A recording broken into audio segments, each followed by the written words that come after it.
मङ्गलं कविकाशीनाथेशाय मङ्गलं क्लेशप्रहाराय प्राशप्रमोचाय श्रीशादिमान्याय मङ्गलं शिवा विश्वैकपालाय मङ्गलं हरः ओं नमस्ते भगवानेश्वराय महादेवाय त्र्यम्बकाय कालाग्निरुद्राय मृत्युञ्जयाय सर्वेश्वराय सदाशिवाय श्रीमन्महादेवाय नमः यज्ञेन यज्ञमेदन्तु देवानां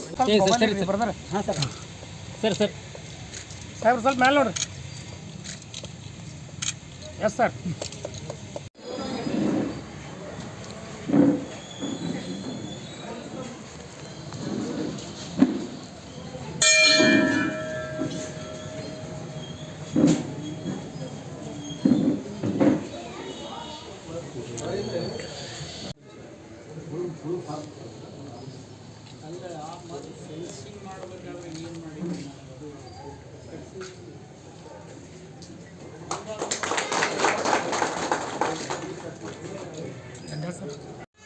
ಯಾವುದೇ ಒಂದು APMC ಜೊತೆ ಪಶು ಸಂಪತ್ತನ್ನು ಉಳಿಸೋದ್ರ ಜೊತೆ ಒಣ ದ್ರಾಕ್ಷಿಗೆ ಹರಾಜು ಕೇಂದ್ರ ಕೂಡ ಮಾಡಬೇಕು. ಸಾಂಗ್ಲಿನಲ್ಲಿ ಆಗ್ತಕ್ಕಂಥ ಹರಾಜು ಬಿಜಾಪುರದಲ್ಲಿ ಮಾಡಬೇಕಂತಕ್ಕಂಥ ಇಚ್ಛಾ ಶಕ್ತಿ ಇಟ್ಕೊಂಡು ಒಂದು ದೂರದೃಷ್ಟಿ ಇಟ್ಕೊಂಡು ಒಂದು ಕೆಲಸ ಇವತ್ತು 30 ಕೋಟಿ ಹಣ ಬಿಜಾಪುರದಲ್ಲಿ ವ್ಯಯ ಮಾಡ್ತಾ ಇದ್ದೀವಿ.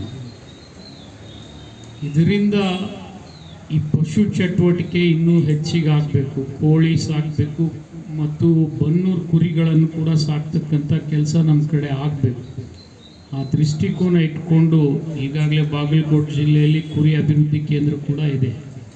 ಇವೆಲ್ಲ ಚಟುವಟಿಕೆಗಳು ಬಿಜಾಪುರ ಜಿಲ್ಲೆಯಲ್ಲಿ ಎಲ್ಲಾದರೂ ನಡೆದ್ರೆ ಇನ್ಮೇಲೆ ಅದು ಮುತ್ತಿಗೆ ಗ್ರಾಮದಲ್ಲಿ ನಡೀತದೆ ಅಂಥೇಳಿ ಭಾಳ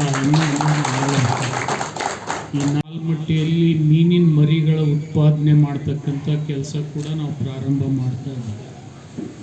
ಇದರಿಂದ ಗ್ರಾಮೀಣ ಭಾಗದಲ್ಲಿ ರೈತರಿಗೆ ನಶಿಸಿ ಹೋಗ್ತಕ್ಕಂಥ ಪಶು ಸಂಪತ್ತು ಏನಿದೆ ಅದನ್ನು ಉಳಿಸ್ಕೊಳ್ತಕ್ಕಂಥ, ಇದರ ಜೊತೆಗೆ ಬಿಜಾಪುರ ಸಿದ್ದೇಶ್ವರ ಜಾತ್ರೆಯಲ್ಲಿ ನಡೀತಕ್ಕಂಥ ದನಗಳ ಜಾತ್ರೆಗೆ ಒಂದು ಕಾಲದಲ್ಲಿ ದನಗಳ ಜಾತ್ರೆ ಬಿಜಾಪುರದಲ್ಲೇ ವಿಜಯ ಕಾಲೇಜ್ ಗ್ರೌಂಡ್ದಲ್ಲಿ ನಡೀತಿತ್ತು.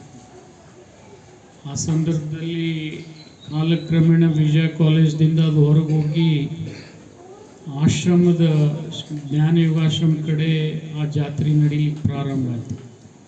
ಪರಮಪೂಜ್ಯ ದಿವಂಗತ ಸಿದ್ದೇಶ್ವರ ಮಹಾಸ್ವಾಮಿಗಳ ಆದೇಶದಂತೆ ಅದಕ್ಕೆ ಒಂದು ಜಾತ್ರೆಗೆ, ಒಂದು ಪಶು ಜಾತ್ರೆಗೆ ಒಂದು ಜಾಗವನ್ನು ಕೊಡಿಸಿ ಜಾತ್ರೆ ಊರವರೆಗೆ ಒಯ್ಬೇಕಂದಾಗ ನಾನೇ ಆ ಸಂದರ್ಭದಲ್ಲಿ ತಿಕೋಟ ಶಾಸಕನಾಗಿದ್ದೆ.